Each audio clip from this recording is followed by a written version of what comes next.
জয়গুরু সকলকে। সত্যান্বেষণ ব্যাখ্যার পর্ব ৯ সকলকে স্বাগত জানাচ্ছি। গত কয়েকদিন যাবত আমরা সত্যান্বেষণ ব্যাখ্যার যে ভিডিও সেটি আমরা দিতে পারিনি, তার জন্য আন্তরিকভাবে ক্ষমা প্রার্থী। তো আজকের পর্ব ৯, আজকের সত্যান্বেষণের যে বাণীটি থাকবে, আজকে আলোচ্য বিষয় ঠাকুরের বাণীটি হচ্ছে, চাওয়াটা না পাওয়ায় দুঃখ, কিছু চেয়েও না, সব অবস্থায় রাজি থাকো, দুঃখ তোমার কি করবে। পরম পূজ্যপাদ শ্রী বরদা কর্তৃক ব্যাখ্যা আপনাদের সঙ্গে শেয়ার করবো। এখন শ্রী পিতৃদেবের নির্দেশ ক্রমে শঙ্কর রায় আলোচনা শুরু করলেন। যখন কিছু চাই কিন্তু পাই না, তখনই দুঃখ আসে। আমাদের সব অবস্থায় রাজি থাকতে হবে। শ্রী পিতৃদেব, সব অবস্থায় রাজি থাকলে দুঃখ আসে না। কিন্তু ধরো ঠাকুরকে রোজ সকালে সাদা ফুল দিই, আজ কাছাকাছি পেলাম না, কিংবা ঠাকুর ভোগে একটা ফল দেব ভেবেছি, বাড়িতে নেই, তাই বলে এখানেও কি না পাওয়ায় রাজি থাকতে হবে? যেমন করেই হোক জোগাড় করতে হবে। যেমন করে মানে অসৎ উপায় করলে চলবে না। ইষ্টার্থ পরিপূরণের আমার যে চাহিদা, তা তো সবসময় থাকবেই। ইষ্টার্থ পরিপূরণে চাহিদা যতই উদ্গ্রীব হবে, ততই বল, বীর্য, সাহস, বুদ্ধি বেড়ে যাবে। শঙ্করদা, আমাদের নানা রকম চাওয়া থাকে তো। শ্রী পিতৃদেব, চাওয়া তো আছেই, সহস্র রকম চাহিদা রয়েছে। খাচ্ছি চিড়ের মোয়া, ভাবছি মুড়ির মোয়া হলে ভালো হতো। তুমি দিলে তিলের নাড়ু, ভাবছি নারকেলের নাড়ু হলে ভালো হতো। জনৈক দাদা রবি ঠাকুরের বলা আছে, যাহা চাই তাহা ভুল করে চাই, যাহা পাই তাহা চাই না। শ্রী পিতৃদেব, হ্যাঁ, ওই কথাই তো। আমাদের গন্তব্য হলো ঈশ্বর লাভ, সেইটাই প্রকৃত চাহিদা। কিন্তু নানা প্রবৃত্তি মার্গী চাহিদার ফাঁদে আসল চাহিদাই হারিয়ে যায়। মন লোভ রিপু দ্বারা আক্রান্ত হয়। গন্তব্য যদি ঠিক না থাকে, আদর্শ যদি ঠিক না থাকে, তাহলে আসল চাহিদা হারিয়ে যায়। ঠাকুর বলেছেন, যে অবস্থায় আছো সেই অবস্থায় রাজি থাকো। তার মানে এই নয় যে আমি এগোবার পথ ধরে এগোবো না, এগোবার যে পথ সে পথে যেতেই হয়। সব অবস্থায় রাজি থাকা প্রসঙ্গে আবার প্রশ্ন উঠল, পিতৃদেব, আমার গেঞ্জি আছে, সোয়েটার নেই। পণ্ডিতের সোয়েটার দেখে আমার সোয়েটার পরার ইচ্ছে হলো, কিন্তু এতেই যখন আমার চলে যাচ্ছে, শীত করছে না, ঠান্ডা লাগছে না, তখন আমার যা আছে তাতেই আমি খুশি থাকবো। সব অবস্থায় রাজি থাকার অর্থই হলো তাই। একটু থেমে সর্বদা ইষ্ট প্রতিষ্ঠার দিকে নজর রাখতে হয়, সেই রকম চাহিদা নিয়ে এগিয়ে চলতে হয়, কিন্তু আত্মস্বার্থী চাহিদাকে প্রশ্রয় দিতে নেই। সব অবস্থায় রাজি থাকা মানে নিষ্কর্মা হয়ে বসে থাকা নয়। কর্ম তো আছেই, কর্মের মাধ্যমেই আমার প্রাপ্তি হচ্ছে। অমূল্য রায় তিনি বলছেন, ইষ্টের জন্য কোনো জিনিস চাইলাম এক দাদার কাছে, ভেবেছিলাম চাইলেই পাওয়া যাবে, তা না পেলেও দুঃখ আসে। শ্রী পিতৃদেব, তুমি কি সকলের কাছে ভিক্ষে করে করে সংসার চালাচ্ছ? সংসারের বেলায় উপায় হচ্ছে আর ইষ্টের জন্য ভিক্ষা করছো? আর তুমি যখন চাইছো, তখন তোমার তো জানাই উচিত, কেউ দেবে কেউ দেবে না। আর যারা ভিক্ষা করে সংসার চালায়, তারাও জেনেই রেখেছে সবাই নাও দিতে পারে। ইষ্টার্থে বললেই সবাই যে দিয়ে দেবে, এটাও তো ভুল ধারণা। তবে কথা হচ্ছে, সৎভাবে চলতে হবে, সৎভাবেই উপায় করতে হবে, আর জীবন বৃদ্ধির দিকে যেতে হবে। শঙ্করদা, অনেক সময় ইষ্ট কাজের দায় দায়িত্ব আসে, কিন্তু তা পরিপালন করতে গেলে অনেক দুঃখ কষ্টের সম্মুখীন হতে হয়।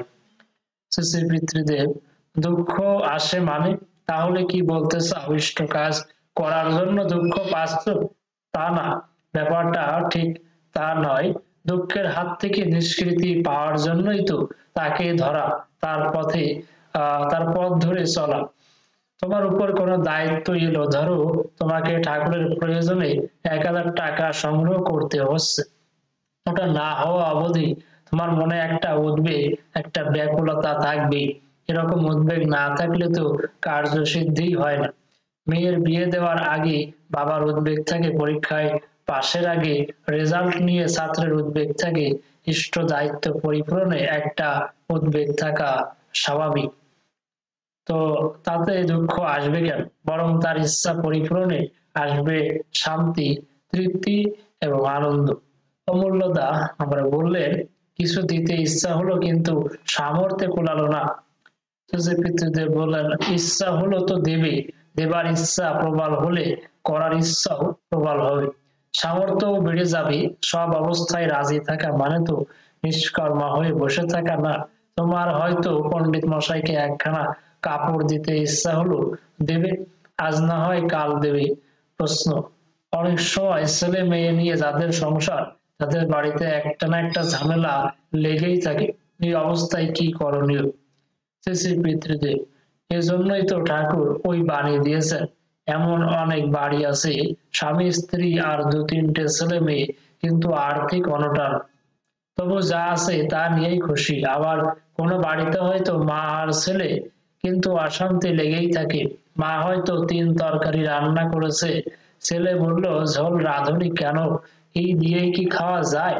থালা ঘটি বাটি ছুঁড়ে চিৎকার করতে করতে উঠে গেল, হইচই পাড়া শুদ্ধ সাড়া পড়ে গেল। আবার অনেক বাড়ি এমন, মা যে রেঁধেছে তাতেই খুশি, সবাই মসুরের ডাল দিয়ে হাসি মুখে খাচ্ছে। কিংবা হয়তো বাড়িতে বেগুন ফলেছে, বেগুন ভাজা চলছে, রোজ বেগুন ভাজা দিয়েই ভাত খাচ্ছে, আর মুখে কোনো প্রতিবাদ নেই। মার হাতের জিনিস যা পায় তাই অমৃত। বাইরে গিয়েও তারা যা পায় তাতেই খুশি, সেজন্য সকলের প্রিয় পাত্র হয়। কোনো ভাই MA পাস করেছে, কোনো ভাই ডাক্তার, কোনো ভাই ইঞ্জিনিয়ার, কিন্তু কাউকে দেখে এসব বোঝার উপায় নেই। বাড়ির কর্তাও বাড়ির ছেলেপিলে নিয়ে শান্তিতে বাস করে, কিন্তু ওই যে বাড়িতে সব অবস্থায় রাজি থাকে না, সবসময় একটা না একটা না পাওয়ার জন্য দুঃখ সেখানে। ছেলেরা হয়তো বড় হয়েছে, চাকরিও পেয়েছে, কিন্তু মনে অশান্তি আছেই। টাকা থাকা সত্ত্বেও কেউ ওকে বিশ্বাস করে না। ভাই ভাইতে মিল নেই, ঘর সংসার করেও শান্তি নেই। কোনো কোনো সংসারের ক্ষেত্রে যেমন দেখি, মা বাবার উপর নির্ভর করে চললে সন্তানদের কোনো চাহিদাই থাকে না। তারা জানে যা করলে আমাদের মঙ্গল হবে, মা বাবা তাই করে চলেছেন। এই নির্ভরতার জন্য তারা শান্তিতে কাটায়। বিশ্ব সংসারের দিকে তাকালেও ওই একই ব্যাপার দেখা যায়। পরমপিতার উপর নির্ভর করে থাকলে নিজস্ব কোনো চাহিদা থাকে না। তখন মনে হয় তিনি মঙ্গলময়, তিনি আমার জীবন বৃদ্ধির উৎস, তাই তিনি যে অবস্থায় রাখেন তাতেই মঙ্গল। পরমপিতার উপর বিশ্বাস রেখে তার পথে নিষ্ঠা, আনুগত্য, প্রীতি সম্বেগ নিয়ে চললে সাংসারিক কোনো চাহিদাই কখনো পীড়িত করতে পারে না। ইষ্টের সন্তোষ সাধনই তখন তার একমাত্র চাহিদা হয়। ইষ্টের সন্তোষ সাধনই যাদের একমাত্র চাহিদা, তার স্বার্থ পরিপূরণেই যারা উদ্গ্রীব, তারা চিরশান্তির অধিকারী হয়। ইষ্ট প্রসঙ্গিক রেফারেন্স কোট করা হয়েছে, তারিখ 25/11/75 ইংরেজি। প্রসঙ্গ 57 পৃষ্ঠা 19, 20 এবং 21। তো আমরা চলে যাব পরবর্তী বাণী ব্যাখ্যায়। তো অপেক্ষা করবেন, আমাদের পরবর্তী বাণী আমরা চলে যাব। তো আপনারা এতক্ষণ জানলেন যে চাওয়াটা না পাওয়াই হচ্ছে দুঃখ, এবং সব অবস্থায় রাজি থাকা।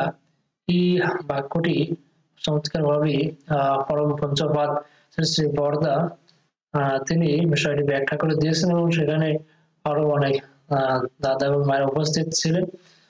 তো আমরা পরবর্তী যে বাণীটি রয়েছে সেখানে চলে যাব। তো পরবর্তী যে বাণীটি এখানে রয়েছে সেটি নিয়েই আমরা এখন বলার চেষ্টা করব। তো দুঃখ কারো প্রকৃতিগত নয়কো, তাকে ইচ্ছে করলে তাড়িয়ে দেওয়া যেতে পারে। এই বাণীটি নিয়ে ব্যাখ্যায় চলে যাব। পরম পঞ্চপাদ শ্রী শ্রী বরদা কর্তৃক ব্যাখ্যা। শ্রী পিতৃদেবের নির্দেশে হরিপদ দাস বলতে শুরু করলেন, দুঃখ কেউ নিয়ে আসে না, সব মানুষই সমান, দুঃখ মানুষের সৃষ্টি। শ্রী শ্রী পিতৃদেব, সবাই সমান কি করে?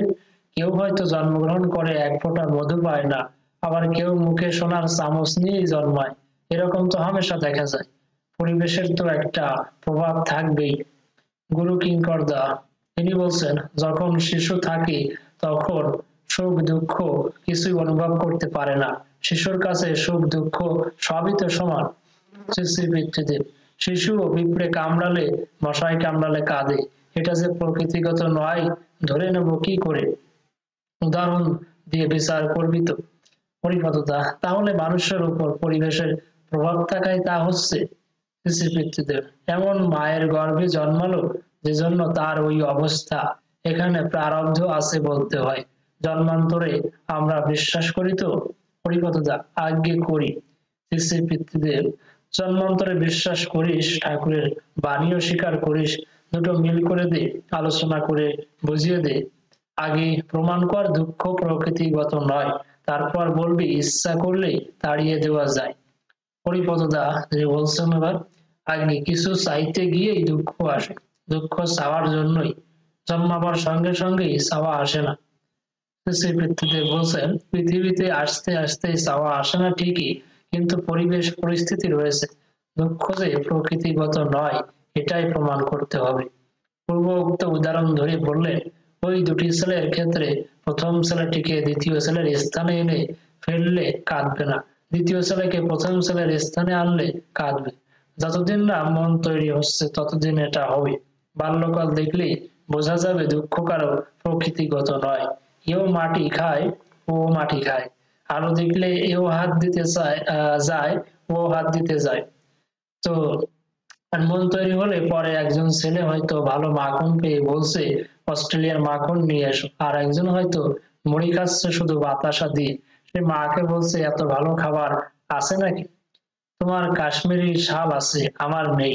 আমার লোভ হলো, মনে কাশ্মীরি শালের আকাঙ্ক্ষা হলো, আবার তা না পেলেই দুঃখ হলো। পরিপতদা, আগে অনেককে পেটের ভাত জোটানোর জন্য হাড় ভাঙা খাটতে হয়। কর্ম আছে বলে জীবন আছে। শোনো তবে একটা ঘটনা বলি।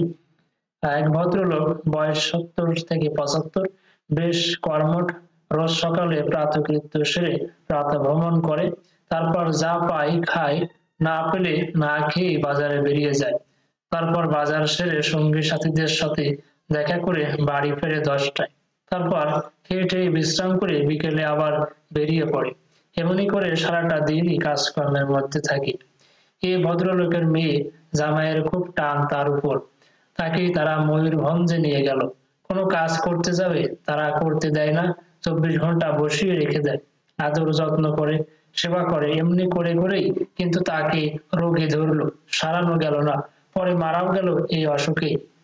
একটু থেমে পুনরায় বলে চলেছেন, যারা কোনো অবস্থায় মনে করে না তোমার আছে আমার নেই, পরমপিতা তাদের শান্তি দেন। দম্ভ দর্প অভিমান যার যত, সে তত দুঃখ পায়। তার যা আছে তাই তার দুঃখের কারণ হয়ে দাঁড়ায়। আমার মাফলার আছে, মাকে বললাম আমায় মাংকি ক্যাপ কিনে দাও। মা বলছে, কেন বাবা, তোমার তো মাফলার রয়েছে, মাংকি ক্যাপ কিনে মিছেমিছি পয়সা খরচ কেন? ব্যাস অশান্তি। আবার সব দুঃখ বিপদ আপদ অনেক সময় প্রয়োজন হয়ে পড়ে, পরম পিতার ইচ্ছা হলে তাও ভালো। তুমি যদি বোঝো ভালো যত পারো, দুঃখ ঢালো ব্যথার পরশে ভরে দিয়ে হিয়া আমার এই ভালোবাসি। প্রকৃত ভক্ত যে ব্যথা তাকে বিচলিত তো করে না, বরং আনন্দিতই করে তোলে। ব্যথার মধ্যেও সে অনুভব করে তার প্রিয়তমের মঙ্গল ইচ্ছা। অনুরাগী ভক্তই বলতে পারে, দুঃখ ব্যথা সবই প্রভু তোমারই যে দান, তাইতে বুঝি তাদের সময় অবশ করে প্রাণ। রেফারেন্স কোট করা হয়েছে ইষ্ট প্রসঙ্গে, তারিখ 26/11/75, ইংরেজি প্রসঙ্গ সত্যানুসরণ পৃষ্ঠা 21, 22 এবং 23। সকলকে আন্তরিক আনন্দ জয়গুলো। ভালো থাকবেন। পরবর্তী পর্ব 10 দেখার আমন্ত্রণ জানিয়ে এখানেই বিদায় নিচ্ছি। বন্দে পুরুষোত্তম, বন্দে পুরুষোত্তম, বন্দে পুরুষোত্তম। জয়গুরু।